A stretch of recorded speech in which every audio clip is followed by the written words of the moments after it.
لي سرير. أو الأستاذ أحمد يسري السماعة وبتاع. أنا بظبط الأستاذة عملية اللي هي كده عملت لك استنى يا أستاذ أحمد معلش، بس أنا متعود أنا على الكلام ده، بس بقى يا عم منك انت صاحب العمل يعرف بنفسه. سرير توان. لا بجد صراحة يعني الأستاذ أحمد قال قايم بمجهود يمكن محدش كتير حاسس بيه، بيشوف قد إيه هو بيبذل مجهود من أعصابه ومن وقته بس أقل ما تنساش تصحح الاسم. اوكي سرير توان. أعزائي المشاهدين، أهلا ومرحبا بكم في أولى حلقاتنا في شهر رمضان المبارك من برنامجكم المحبب كل رمضان، برنامج سهراية شعر.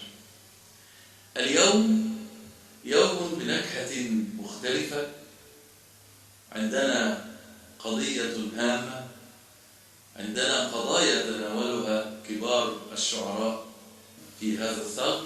معنا ومعكم مجموعة من الكبار في طرح القضايا وتناول مشكلات المجتمع. معنا الشاعر الكبير المهندس أحمد يسري. أهلا بحضرتك يا فندم. أهلا بيكم ومبسوط، فرصة سعيدة جدا إن أنا أكون موجود معاكم، وإن شاء الله كده نقدر نعمل سهرة جميلة يعني. أهلا بحضرتك يا فندم ونورتنا. شاعر العامية الألق، صاحب الصوت المميز، عيد أبو حكاك. أهلا بحضرتك يا أستاذ عيد. أهلا بيك يا أستاذ طارق، وأهلا بالأساتذة بمعنى الحرف للكلمة يعني. وأنا جنب مني مرجعين كبار، أستاذنا المهندس أحمد يسري وحضرتك، وطبعا بشكركم وبشكر كل القائمين على الليلة الجميلة دي بقيادة الماسترو الفنان والمخرج الكبير الأستاذ أحمد أدري. شكرا أستاذ عيد وأهلا وسهلا بحضرتك. طبعا معنا الموسيقار المحامي الضليع في قضايا العالم وقضايا الإنسانية، والضليع أيضا في موسيقى، الأستاذ عنتر البلاسي. أهلا بحضراتكم، كل عام وأنتم بخير. وطبعا يسعدني أن أكون جملة أو حرف في هذا الديوان الكبير ومرافقة الكبار. ويقولوا كده المثل اللي جو السعيد وسعد، وأنا النهارده سعادتي لا توصف، أنا أتواجد بين صحبة المبدعين وفي هذا المكان والصرح الثقافي الرائع. وطبعا بوجه التحية للقائم على هذا المكان وهذه الحلقة الأستاذ الشاعر أحمد خليل، كل سنة وأنتم طيبين. ووجه التحية للقائمين على هذا الصرح الثقافي اللي ليه أثر كبير في المجتمع، مع المستشار محمد بدير، بوجه له تحية خاصة وأقول له كل سنة وأنت طيب. ووجه تحية للقائم على هذه الحلقة المخرج والفنان والشاعر الكبير الأستاذ أحمد خليل، كل سنة وأنت طيب.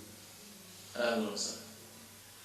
شكرا أستاذ عنتر، وتحية للأستاذ المستشار محمد بدير رئيس مجلس إدارة المؤسسة المصرية للثقافة والتنمية، واللي بصراحة بيبذل معنا جهدا مشكورا وعطاء غير محدود. ومعانا طبعا الشاعر الغنائي الكبير الأستاذ أحمد أدري، اللي هو بيتكبد مشقة إخراج كل لقاءاتنا، وهو المستشار الإعلامي للمؤسسة المصرية للثقافة والتنمية. وبنقول للمستشار محمد بدير كل عام وأنت بخير، وأيضا الأستاذ أحمد قدري، وشكرا على عطائكم وتخصيص هذا المكان لإنتاج يعني فن مثمر يخدم. وأرى الآن حضرت معلش ماشي وأرى الآن الشاعر حرب عسكري عبير مبارك قد حضرت إلى مقر التسجيل أتت متأخرة بعض الشيء وبنرحب بيها لتنضم إلينا الآن. أهلا وسهلا بالأستاذة عبير مبارك شاعرة الفصحى الكبيرة. تعالي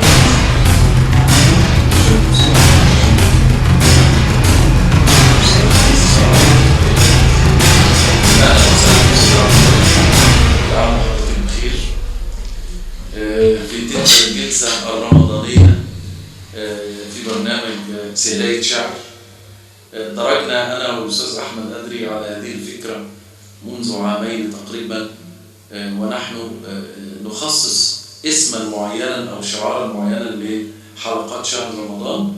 في غير رمضان البرنامج اسمه واحة الشعر، في رمضان اسمه سهرية شعر لأنه حلقة أسبوعية تسجل على مدار شهر رمضان، وأتمنى أن يشاركنا جميع الشعراء. دعوني أبدأ اللقاء مع أيقونة هذه الليلة، شاعر أجاب، تاريخ يمشي على الأرض، يعني ما يقرب من 50 عاما من العطاء.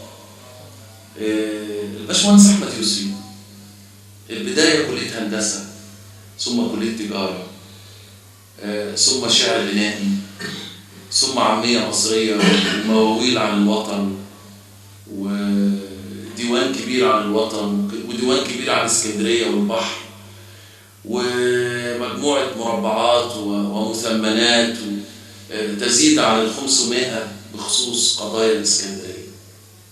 وآخرها سمعنا إن ابن النديم بيقطع كبدة الفلاح. جيدة. حضرتك بقى كده إيه يعني نبدأ في المعاطف الأول. طبعا طويل جدا، قال 50 سنة همشيها ماشي. بدأت أساسا من مرحلة الثانوي، بدأت أكتب زي أي حد بيكتب عامية، فبيكون المرجع الأساسي له بيرم التونسي فترة من الفترات، وبعد كده القراءات لصلاح جاهين، فؤاد حداد،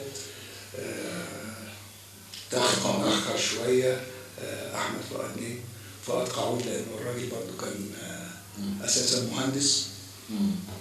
لما دخلت كلية الهندسة بدأت يعني أتواجد في الندوات بتاعت الكلية وفي حفلات السمر، لحد ما يعني قررت، ودي كانت حاجة جديدة، إن أنا أعمل ديوان شعر. أول ديوان شعر كان اسمه الكل غنى على اسم مصر، ويمكن صلاح جاهين كان موحي بالاسم لأنه عنده قصيدة كبيرة عظيمة جدا اسمها على اسم مصر. مصر غنى التاريخ. فأنا كتبت سنة كام يا باشمهندس؟ ده 75. وبعدين له قصة جميلة جدا. ليه قصة جميلة جدا، إن كلية الهندسة كانت بتطلع جورنان، واستلموا الورق بتاع الجورنان وللأسف ما طلعوش الجريدة. فأنا قلت لهم أنتوا عايزين الورق ده؟ قالوا لا ملوش لازم. كان الورق محطوط في اللجنة الثقافية. صديقي كان أمين اللجنة الثقافية مصطفى وردة، قلت له عايز يعمل الورق ده؟ قال لي لا. جيت واخد الورق وجيت طالع بيه. تقريبا ما فيش حد في الجامعة طبع ديوان في مرحلة مبكرة يعني، واخد بالك؟ فكان ديوان الكل غنى على اسم مصر. وفي الفترة دي طبعا بدأنا نفكر في إن احنا ازاي الكلام ده ممكن يتغنى. جمعتني الصدفة بالشاعر حسن كلام جاره، زي ما بيقولوا الحيط في الحيط، الموسيقار الموهوب جدا جدا نبيل البقلي، الله يرحمه. وجه حسن كلمني قال عايزين كلام، فجيت مديله الديوان قلت له ده اللي عندي دلوقتي يعني. فالله يرحمه عمل منه لحن جميل جدا جدا، وبدأت فكرة ازاي نعمل فريق يغني الكلام ده والكلام المشابه. والفريق ده اتكون بشكل خاص من كلية التجارة. حضرتك سبت كلية التجارة بعد ما خلصت الهندسة؟ بعد ما خلصت هندسة بسنتين انتسبت كلية التجارة، خدت بكالوريوس إدارة أعمال. بس وبدأ الفريق من كلية التجارة وبدأ يعمل حفلاته، والحمد لله حقق نجاحات كبيرة جدا جدا. وأصدرنا أول ألبوم سنة 79 كان فريق اسمه الحب أيوه اسكندرية اذكريني.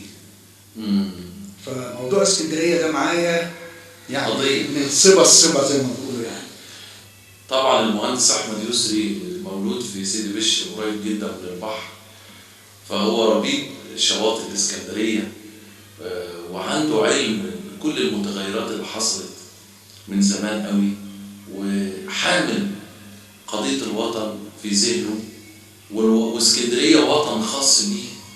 ويعني بعد كده في مرحله تاليه طبعا الف لنا ديوان موال البحر، وطبعا بعد مثلا كلام عن الوطن وموال البحر يعني دي، وطبعا في ديوان تحت الطبع لحضرتك. هو الطبع ولسه ان شاء الله يعني دي توقيع قريب.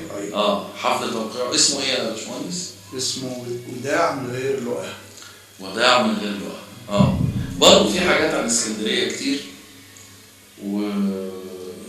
يعني لا ده بره الموضوع اسكندريه. ده تعتبر تجربه يعني شبه تجربه خاصه، يعني اعتقد كتير جدا مروا بيها. طيب الملحن الكبير عنتر البلاسي، هل سبق لك التعامل مع الشاعر الغنائي الكبير؟ طبعا كان لي الشرف ان انا تقابلت المره الاولى مع الشاعر الكبير الاستاذ احمد يسري، وكان لقاء جميل جدا. كان ليله توجهه الى امستردام وكنت في ضيافته، واسترعى انتباهي طبعا انا اهداني ديوان موال البحر، لكن كان في عمل موجود شديد اسمه احزان الفجر. طبعا ده اديته زي ما قلت وانا في حضرته، فلو حابين نقول الجزء دوت. والله ده كما يعني طرح، احنا عايزين نسمع مقطوعه منك.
دي طبعا كلمات الاستاذ احمد يوسف.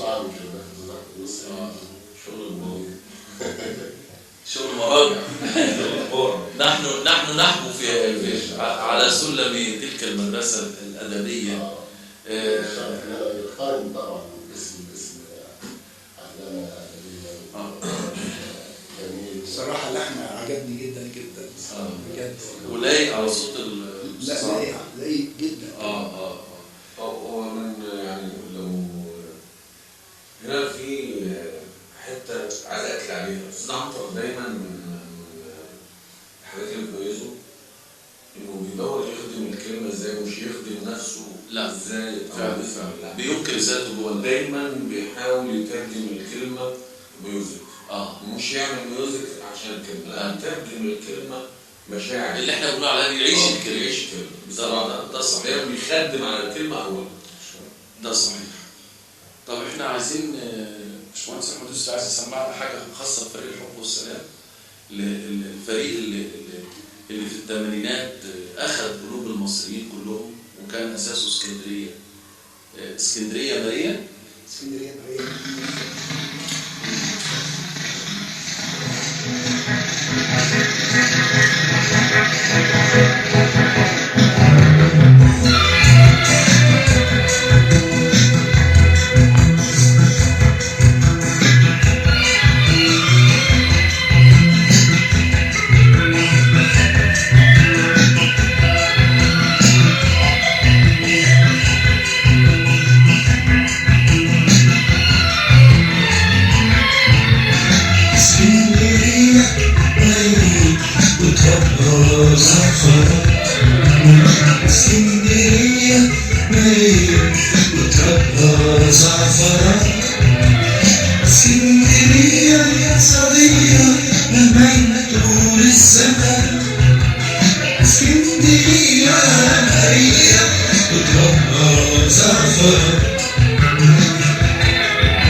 إني أحب بسوادك مهما العيون شافت مهما القلوب مالت مش ممكن انسى هواكي ده المستحيل الاول وبالتالي والتالي والمستحيل الرابع اني احب سوادك اني احب سوادك اني احب سوادك.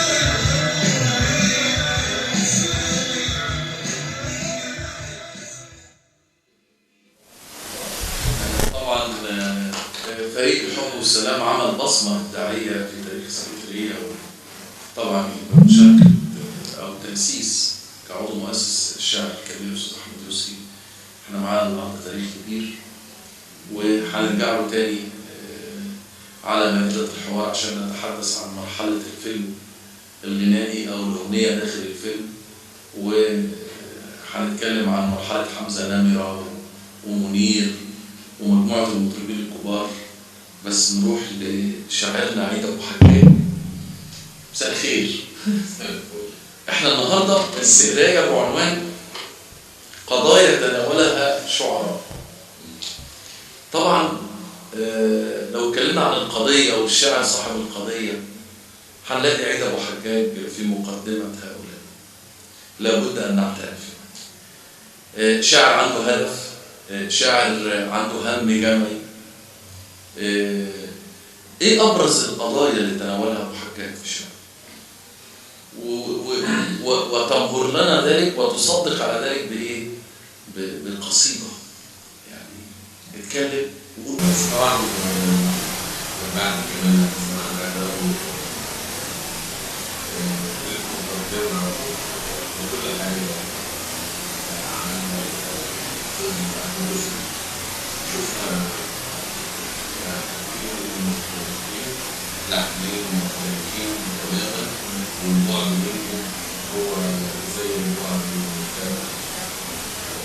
حاجة كبيرة برضه المعنى الشاعر يقول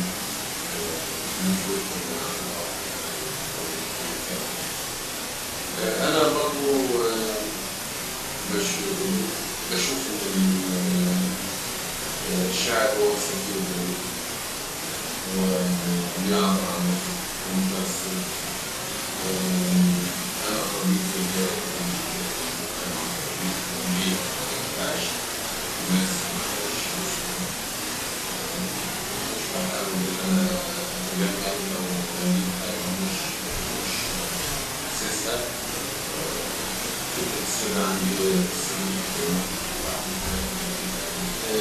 اتكلمت في منطقة المواطن المطحون، واتكلمت في منطقة المرأة، واتكلمت في منطقة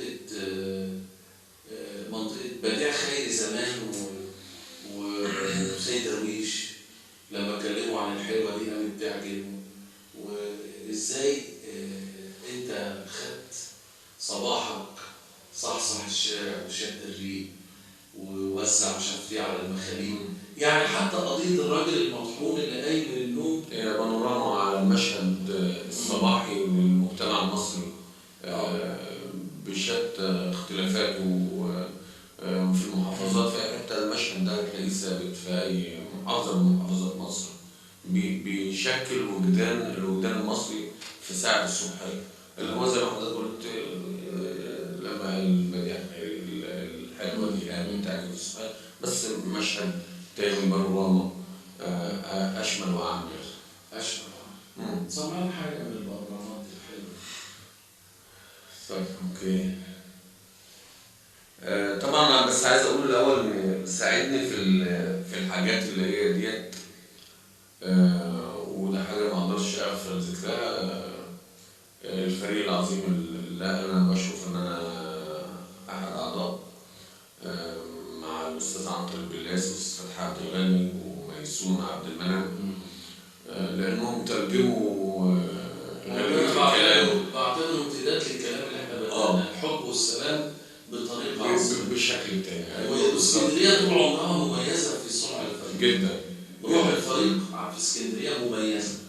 مش تقليدية. باسهل سهوله. هي اسكندرية خارج التقليدية دايما في كل حاجة، في شتى المجالات على فكرة، في أبسط الحاجات، أبسط التفاصيل اسكندرية لازم تبدع فيها. هي خارج نطاق الرتابة أو الروتينية في أي حاجة. النهارده وأنا ماشي مثلا وأنا جاي كده بتفرج على زينة رمضان هتلاقيها مختلفة عن أي زينة ممكن تشوفها في أي محافظة تانية. لازم يحطوا التاتش بتاعهم الاسكندراني في كل حاجة، مبدعين. الاسكندرانية فعلا مبدعين في كل حاجة. فده على طول متكاملة وتواصل، في تواصل تبدأ من زمان زي ما حضرتك قلت. فريق الحب والسلام من السبعينيات بادئ، كان بادئ بقوة. احنا النهارده ممكن نكون بنعمل شكل تاني، بس هو هتلاقيه تكملة برضه في قضية وفي فكرة احنا قائمين عليها المجموعة. طبعا سمعنا حاجة بقى. طيب بما اننا مشهد الصباحي، الشطرة اللحنية بتاعتك موجودة، النص الحلو بتاعك. هو 3/4. انا اعرف ان ابو حجاج يتكلم عن طريق اللحن على طول، مفيش كلام دايما.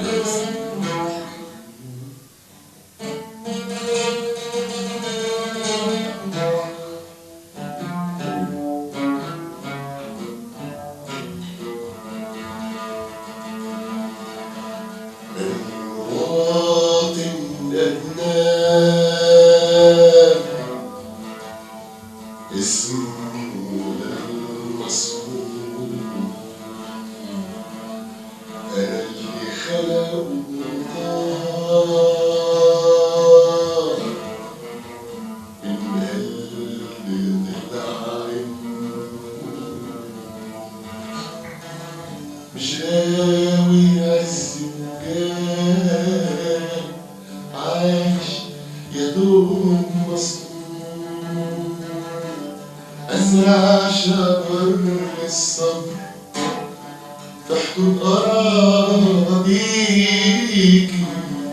أبطر ليالي العمر أحصد وراضيك، أعصر هدوء العالم أسهر وأرويك، أعصر هدوء العالم أشرب وأرويك، أسهر وأنام وأعود ولا أمشي.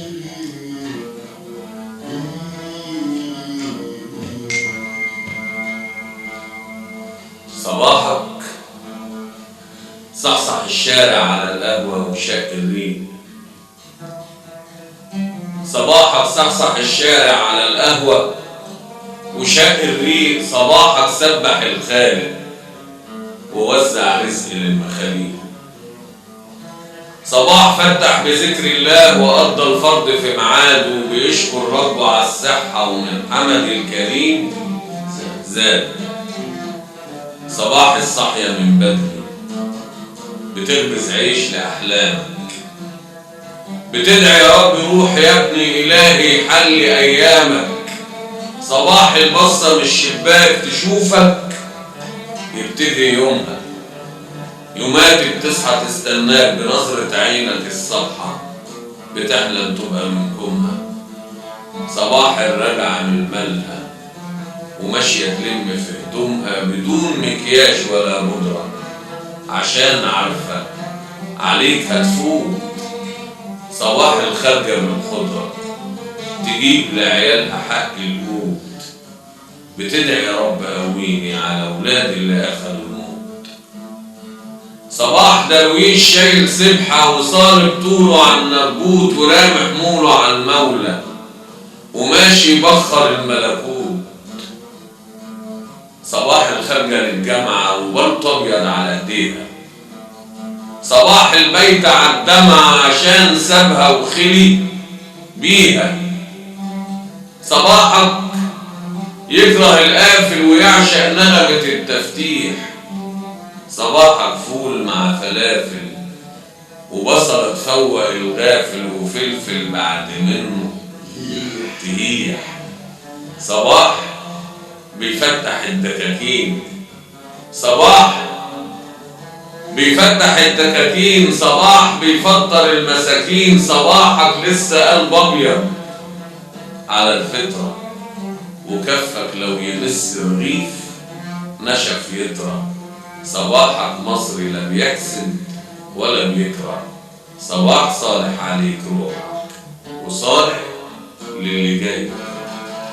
الله الله الله الله.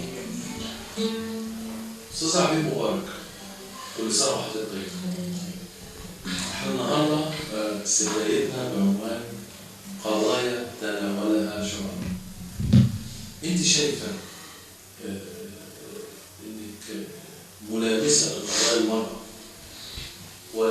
ولا في قضايا تانية شغلتك في الكتابه اكتر ولسه لم تخرج الى النور؟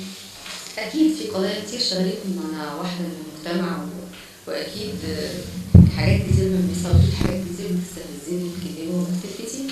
انا شايف بس انا مهتمه اكتر آه. بقضايا المراه طبعا، ده شغلي الشغل، انا لسان المراه في كل المراه. بس انا شايف في الاتجاه المعكوس اللي هو مهاجمه الرجل لصالح المراه جديد.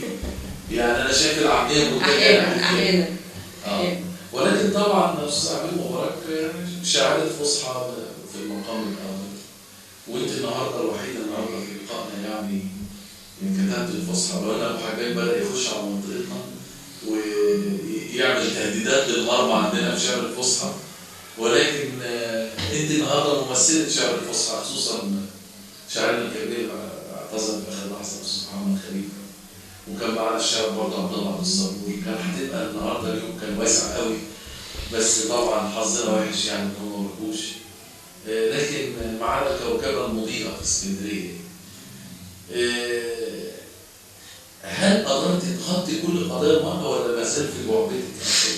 ما زال طبعا، ما زال المرأة الأم والمرأة الزوجة والحبيبة والابنة، والمرأة جزء من المجتمع، جزء كبير جدا طبعا. لا هي المرأة مش جزء، هي المرأة هي المجتمع بدون تحيز يعني. فأكيد أي قضايا في المجتمع أكيد بتأثر فيها وأكيد بتضيف فيها طبعا، وأكيد في كتير لسه حاجات ما اتكتبتش. طب إيه القصيدة بقى اللي أنت شايفة إن أنت النهارده المقام يتسع لها في قضايا المرأة؟ يعني اتكلمي عنها، قولي لنا كلمة وقصيدة. يعني القصيدة الفلانية جت فكرتها من كذا وانفعلت بكذا، يعني نص. لا هو مش هنقول بقى القصيدة دي جت في فكرتها كذا وانفعلها، يعني كل قصيدة ولها حكاياتها، بس طبعا مش الواحد مش متذكر يعني كل قصيدة لها قصتها ايه. بس طبعا انا عملت لقاءات كتير مع حضرتك، قلنا كتير، ممكن اقول الجديد عندي يعني. قولي الجديد طبعا. فمثلا لما كانت في دعوه للنزول للناس انها كلها تعتصم وتبدي برايها وتنزل الشارع يوم 11 وانا طبعا لقيت نفسي عايزه وما نزلتش، وخفت على ولادي كمان، يعني حتى بقول لولادي لا محدش ينفع ينزل، وما فرحانه ان ولادي مسافرين ان محدش منهم موجود عشان ينزل. تخيل، مع ان انا مش دي خالص قناعاتي يعني، بس احنا خلاص زي ما استاذ احمد يسري كاتب كده والاستاذ عنتر غناها اللي هي مكبله من ايديهم والسنتهم. فقلت ايه، اتصل بيا احد الاصدقاء وقال لي يا عبير هنعمله ايه؟ لقيت نفسي بقول يا صديقي ليت الا تخبر التاريخ عني. يا صديقي ليت الا تخبر التاريخ عني حين يسأل كيف أني لم أطأ أرض النزال. قمت أهتف ذا الصباح قلت حي على الحياة، لكنهم باعوا السلاح بالقصيدة والمقال. يا كل حزب مستكين ما عسى أم البنين بأن تحاول في المحال. قد عرفت الامتحان بين من صال وجال ومن تسول قوته من صناديق العوالة أو بنوك الاحتيال. يا رفيق الدرب هبني لم أكن إلا خيال محض زيف وانفعال. مزق الأوراق عني وامح ما يعني النضال. حدث الأطفال ماذا عن عزائمنا يقال. كنت أهدي مثلما الخطباء في طلل المنابر بالشجاعة مثل آلاف تمادوا في فضاءات الخيال. كنت بوقا تقتنيه زفة الحزب المعارض، حتى إذا الميدان أصغى للهتاف وقال حي على الكرامة والفعال، صارت الخطوات ثقلا واستحال الفعل قولا من غناء وارتجال، محض لحن ماتت الأوتار فيه بين أروقة الجدال. فانتحيت وارتديت الذل دهرا، لست أنسب لليمين ولست أحسب للشمال. كنت غرسا من خيال لم يعد يبقى بروضها غير جذع مستكين، حمية الودعاء هونا وبقايا النضال. الله. سمعنا عن عمل مشترك بالاستاذ عبير والاستاذ عمرو. عمل رومانسي بقى. رومانسي. سمعنا.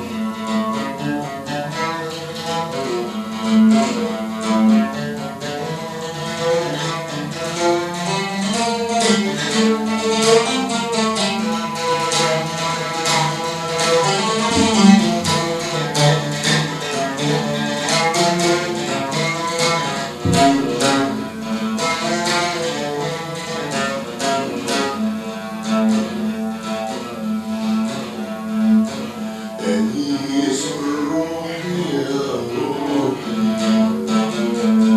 فكيف بكم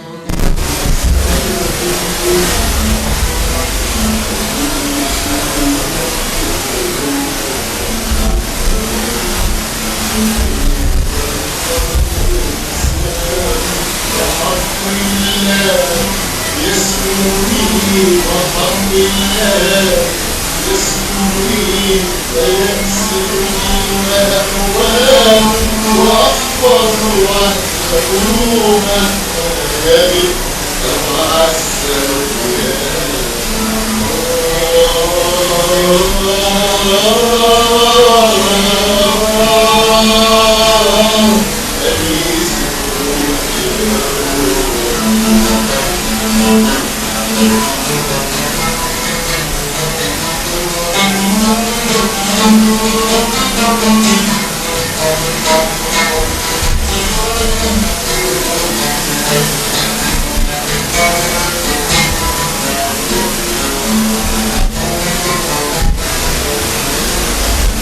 وتحفظ اسمه عيني وبين الجبن مرهاب، وتحفظ اسمه عيني وبين الجبن مرهاب.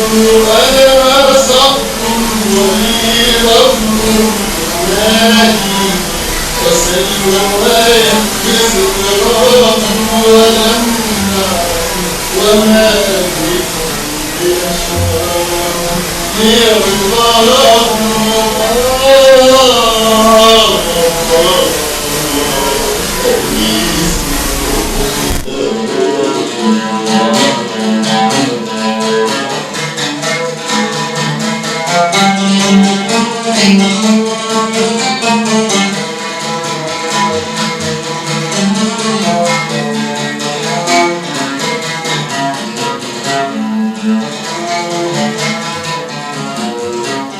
أتكسر الورد أشواك، أتكسر الورد أشواك، إذا ما عز سكيان أيشكو الأسر مملوك.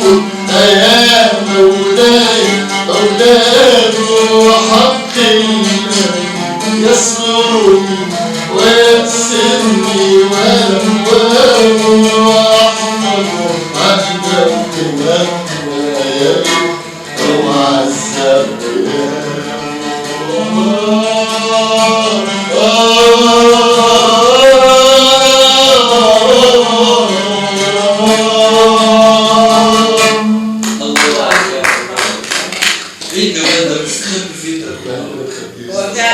هو فعلا الاستاذ عنتر بصراحه يعني هو بيطلع كمان الرياكشن الصادق اللي فعلا الواحد بيكتبه بنفس الاحساس دوت، يعني حتى لو انا هو وصف جوه الكلام يعني حتى الالقاء مش هقولها بالجمال ده. لا هو وكمان عنده حته التناسب اللحني، يعني عزف العود أبيض صوت طبعا ما شاء الله كلام ما شاء الله. في تناغم جميل جدا جدا. عودة لأستاذنا أستاذ الأجيال. مرة لقيت الشاعر اللي هو مخرج اللقاء بتاع الأستاذ أحمد أدري بيتصل بيا ولقيته منفعل جدا. قال لي أنا النهارده لازم كلامي يوصل للمحافظ. قلت له إيه يا أستاذ؟ وهو عارف كويس قوي إن أنا هقدر انفعاله. في ناس تانية ممكن تاخد الموضوع على محمل الهزار يعني. لقيته بيقول لي قلعة قايتباي مفيش فوقها علم. احنا وصلنا للدرجة دي، يعني رمز من رموز اسكندرية معلوش علم البلد ازاي. فأنا انتابتني حالة فعلا يعني حالة من الفخر اللي ليها أصدقاء كده اللي بيحسوا بأقل القليل بأقل تغير في بلدهم التواصيل. ودي صدقت على عبارة الشاعر ضمير من ضمائر المجتمع. ففوجئت بقى مؤخرا بالشاعر الكبير أستاذنا أحمد يوسف بيتكلم عن حديقة الخالدين، وبعد ما كان فيها تمثال عبد الله المدين ومجموعة تماثيل الكبار، لقيته بيقول إنه فوجئ إن عبد الله المدين بيبيع كده. واللي حصل إن أنا اكتشفت بالمصادفة، كنت في حديقة الخالدين فاكتشفت واحد يشبه الإسكندر الأكبر من التماثيل اللي بيشوفها من صور، عرفت إن ده الإسكندر الأكبر. فرحت سلمت عليه فقال لي بقول لك إيه، مش عايز دوشة، أنا كنت في اسكندرية بقالي 10 أيام وقالي تقرير اديه لأي مسؤول في اسكندرية إذا كان فيها مسؤول، وسلمني التقرير وقال لي دي أمانة وصلها، والراجل انصرف وساب لي التقرير، فتأذنوا لي يعني لقراية التقرير. فبيقول أنا ابن مقدونيا اللي منها تبتدي حكايتي، ومن صبايا بشوف الحلم في مرايتي، وشفتها من بعيد رافع هنا قرايتي، وبفتكر سحرها واتذكر الأيام، تاريخي كله هنا مسيرتي أو سيرتي، ولسه فاكر في يوم مرسيت على شطوطها فوق الورق بصمتي ثابت هنا خطوطها، البحر يضحك لها ويغني يبسطها، اسكندرية الجميلة ليه تضيع يا ناس، محبط من اللي جرى واليأس أحبطها، اسكندرية اللي ياما البحر واعدها، صانت عهود الهوى وفت مواعيدها، مين اللي مد ايديه يرسم تجاعدها، كانت أميرة على شط الجمال طلة، مين اللي قاصد يفرقنا ويبعدها. ما كانش ليا نصيب أشوفها مبنية، ما كانش ليا نصيب أشوفها مبنية، ده اللي بناها زمان الصدق في النية، مش باقي إلا أثر من تحفة فنية، اسكندرية اللي شايلة على الدوام اسمي تاهت ملامحها ليه خطفتها بالنية. منعين مرور الهوى من الباب والشباك، مشهد حزين للأسف وغاية في الإرباك، الشط ليه اترصف وحوطوه أسلاك، أنا اللي جيتها غريب سؤالي للمسؤول، لو كان ده حبك لها أكيد ما هيش حبك. ومشيت على الكورنيش وتعبت قلت ارتاح، حديقة الخدين بتحسب الأرباح، فينك يا درويش، فينك يا درويش، وفين القائد الملاح، جاني محمد قريب مقدم الطلبات وابن النديم بيقطع كبدة الفلاح.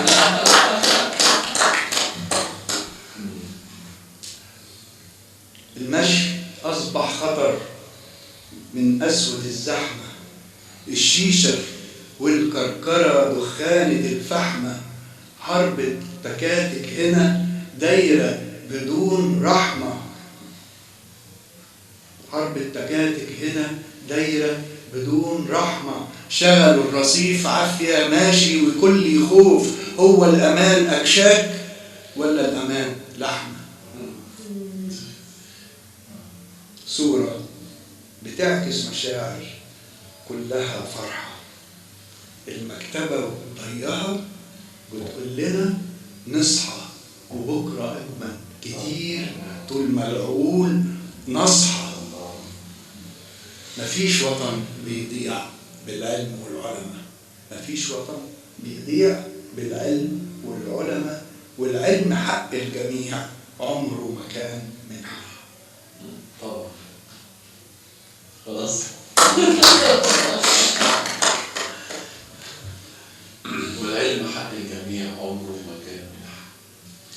احنا معانا طبعا استاذ كبير بالعامية المصرية ومعلم اجيال وشاعر غنائي ذو تاريخ.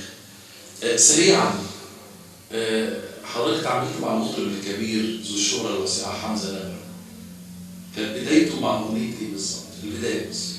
حمزة نمرة كان عضو من أعضاء فريق الحب والسلام حتى عام 2000 وقت ما تعب المرحوم نبيل البقلي وساب الفريق، وبعد كده بدأ مسيرته من يمكن أول ألبوم طلعه 2008 لكن 2011 تعاونت معاه في 3 أغنيات، وخد هو أغنية أخرى من أغاني الحب والسلام اللي هي عصفورين، لكن أول عمل غناه للحب والسلام هو أغنية يا إسرائيل أنا مش حكومة ومش نظام ومانيش لسان حافظ كلام ومانيش رئيس ومانيش ملك حواليه بوليس يضرب سلام ومانيش خفافيش الليالي طايرة. دي من أغاني الحب والسلام، خدها حمزة نمرة اشتراها وغناها، ده كان أول عمل.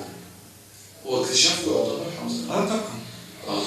اكتشاف؟ طبعا. اكتشاف فريق الحب والسلام. نبيل البقلي كان يتوقع عن حمزة نمرة أكتر يمكن من اللي هو فيه. كمان. هو فعلا صوت مميز وصوت موهوب جدا كمحترف موسيقى. طبعا. طيب مرحلة الفيلم الغنائي اسكندرية ما يشكرليش، دي مناسبة الغنوة ايه ودخلت الفيلم ازاي؟ هو في مخرج خريج فنون جميلة اسكندراني اسمه حازم متولي، كان بيلعب مع خالد شمس بيلعب دف، بعد كده دخل في سكة الإخراج فعمل فيلم على ثورة 2011 كان اسمه بعد الطوفان وحب يستعين بالأغنية. وبرضه فيها قضية اسكندرية. اسكندرية معايا من زمان قوي. ولا هي رشدي ولا سيزان؟ لا بجد صراحة يعني الأستاذ أحمد قال قايم بمجهود يمكن محدش كتير حاسس بيه. اللي بيجي هنا بيشوف قد إيه هو بيبذل مجهود من أعصابه ومن وقته ومن إبداعه، فليه كل الشكر. وطبعا ما ننساش صديقي الأستاذ محمد بلير اللي هو أتاح لنا كلنا إن احنا نكون موجودين في مكان بهذا الجمال والبساطة في نفس الوقت. طبعا احنا النهارده معانا مسيرات حافلة من النجاح. طبعا انا شايف الملحن الكبير عمرو القداسي ملحن قصائد فصحى حضرتك، وسمعينا حاجة في نهاية الحلقة بقى يعني ايه نكمل اللفة كده بسيطة ونشوف القضية اللي طرحتها القصيدة. أمد لهذه المدينة قلبي وأمشي إلى ذكريات تركنا. لماذا متى تستقيم الحياة سريعا كبرنا وصرنا كما آخر الموج كالريح كالبرق لا نستدير لما كيف صرنا. حبيبي رأيتك هذا المساء، حبيبي رأيتك هذا المساء على مفرق الدرب تذكر كنا نسابق خطو نقطع نصف الطريق إلى البيت دون سوانا، وحين نخاف من الجار نأوي إلى حافة النهر أو نستقيل من النور للظل في لحظتين لكي لا يرانا. رأيتك قبل قليل من العمر باق تسير بلا ما ألست لديك، بلا عطر ليلي في وجنتيك، بلا ساعة النبض في معصمك، بلا ما يشد البنات إليك. لعلك تذكر ما تنكر الآن، أنا إذا ما افترقنا وغبنا، وأنا إذا ما التقى الظل بالظل فوق السنين التي ما رغبنا، تخثر فوق الشفاه الكلام كأننا نعاند كيف تحيط بنا الصدفة، أو ليس للوقت هذا يمد إلى راحتين السلام. وها قد رأيتك تمضي غريبا، ترى هل تغير وجهي حتى نسيت تردد بالعين اسمي، نسيت عبير حروف الغرام. لعلي كبرت وما عدت تلك المهات الصغيرة، لعلي تبدلت شيئا يسيرا، لم أعد في الحنين إليك بتلك الضفيرة. كبرنا، ولكن لماذا إذا ما التقينا نصير غريبين، كلانا يجهل من الآخر أين مصيره. ولهفي عليك كنت أريدك تعرف عني وتسأل أني، رب يمد اللقاء المعنى بقلبي جسورا. كنت أريدك لكن ذهبنا وفارق ظلك ظلي، على نظرة عادة العمر لكن كانت أخيرة. معناها هل الأخيرة هذه فرصة للعاشق أم أنها الأخيرة في العشق؟ الأخيرة في القصة. طبعا أنا سعيدة جدا بكون النهاردة موجودة وسط العمالقة والقامات الكبيرة ديت، سعيدة جدا باللقاء دوت، وبشكر طبعا الأستاذ أحمد أدري على المجهود الكبير اللي هو بيعمله. أنا صراحة يعني من الناس اللي فعلا بقدر جدا الأستاذ أحمد بيتعب قد إيه وبيبقى حريص على إنه يطلع شيء كويس جدا. شكرا جدا. آخر فقرتين معانا طبعا هنسمع أستاذ عنتر ده مسك الختام طبعا، ولكن قبل أستاذ عنتر هنسمع أستاذ أبو حجاج نشوف القصيدة التي تحمل قضية. القلب المغدور يئن من خان، من بدل حاله وبغير آثام يذكرها، قد دس سواعا برحال. من قرر يدخله النار من غير ذنوب وإحالة. القلب المغدور يئن ويريد جوابا لسؤال. من قرر يلبسه العار ووبال الخزي وأوحاله. هل شرع الردة شرعته أم ذا شيطان أو حاله؟ يا حبيبتي أنا واقف في مكاني وتعبني خلاص كتر التفكير، وإن كان على السر اللي أنا عارفه وقفلت عليه ودفنته كبير، ولا ابن الزرع الرباني لا نواد مخلوط ولا حد خطير، أنا حد انسلكت أيامه بيطير من الفرحة نداء الفوق، وبيكسر صومه على البصلاية ويضحك ضحك ماهوش معقول. أنا بحدف قلبي في قلب النار وبمدد جوه رمادها سلام. ما أنا ابن الإيد الشقيانة ومنين ما تحط دماغها تنام. أنا ابن الإيد العرقانة علشان ما يخشش جوفها حرام. أنا نبت الأرض وطرح البحر وحلم الطير. أنا مش واحد ومجرد فرد، أنا خلق كتير بيشوفوا الطول بيساوي العرض، ويأدوا السنة ويوفوا الفرض. فإن كان على صوتنا اللي هدفناه فاضي وهايش ومالوش تأثير، وإن كان على عين المفقوعة ده عيار طايش. وأنا شفت كتير فضروري أنا أفضل في مكاني، واكره اصلا كلمه تغيير، واقفل على السر اللي انا عارفه وارميه يا حبيبتي في سابع بيه، ويا رب يا رب المحبوب رب جاي وماسك بايديه الخير. يا حبيبتي انا واقف في مكاني وتعبني خلاص بالتفكير، واقف مستنى المحبوب رب جاي وماسك في ايديه الخير. انا انسان عالرقابي لو انا فلوس ولا حد قضير، انا حد انسان ايامي بيرمي الفرحه وجاي الفوق، وبيكسر صوته على البصرايه ويضحك ضحك مش معقول. انا بحدف قلبي في قلب النار وببدل جوه الرمله زمان، من ايد الشقيانه وايد ما تحب دماغها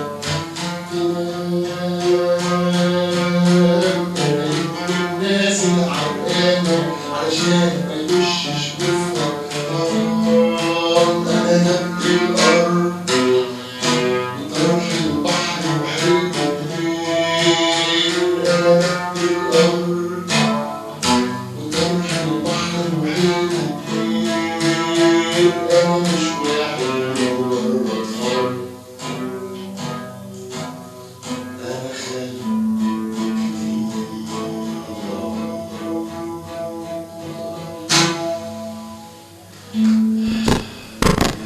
ان شاء الله.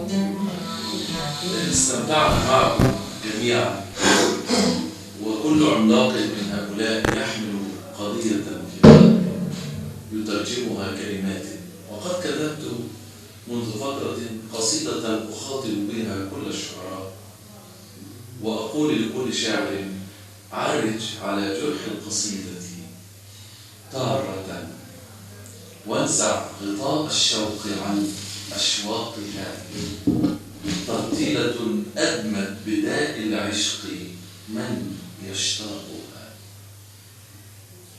رتل إذا، فإذا استوينا لحظة فالموج قد يحمي السفينة من الغرق، والنار في حسيس أفران الحقيقة تنطفئ، فإذا لثمت وجه النجاة بقمة أمسك لهن الطوق واركض بحرف من ذهب، وابكي على جذع نخيل وتمره إن المليحة تحت الأرض. الله أشكركم.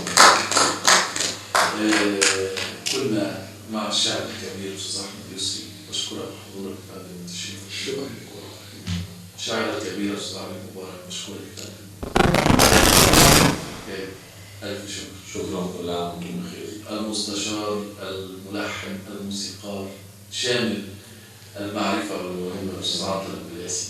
شكرا طبعا لحضراتكم جميعا، وشكرا لإلقائي على هذا الصرح العظيم المستشار محمد الكبير أستاذ أحمد قدري، وشكرا للصحبة الجميلة اللي شرفت بجلستها الأستاذ طارق الكردي، الأستاذ أحمد يسري، الأستاذ علي مبارك، الأستاذ هيام حجاج، كل عام. احنا اللي بنشكرك، وكنا في أولى سهريات شهر رمضان المبارك مع هذه المجموعة من النقاد من كبار الأدباء والفنانين.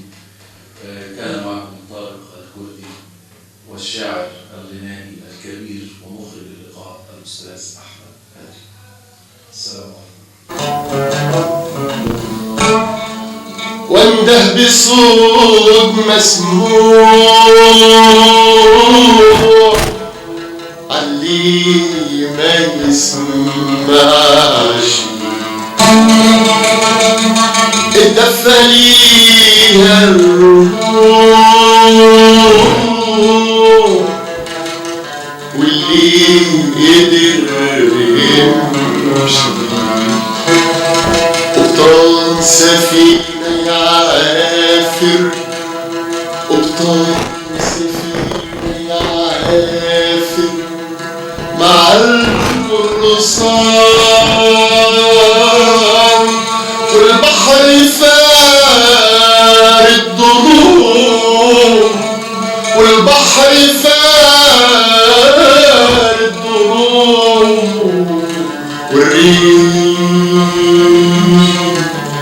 ما بتندمش وماشي طريق سواح وضربي في الخطى هايم وماشي في الطريق سواح وضربي في الخطى هايم ولا صاحب أمين مرتاح ولا أنس الفؤاد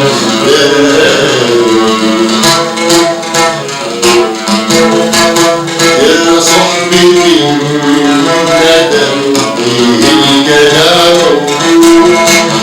يا صحبتي الندم الجدع البحر راح وأدم ما نخش في الموضوع ونسيره يوم ينكشف اللي جرح ونسيره يوم ينكشف اللي جرح قلبه ده الجرح في القلب خاين خاين قطيعة وملها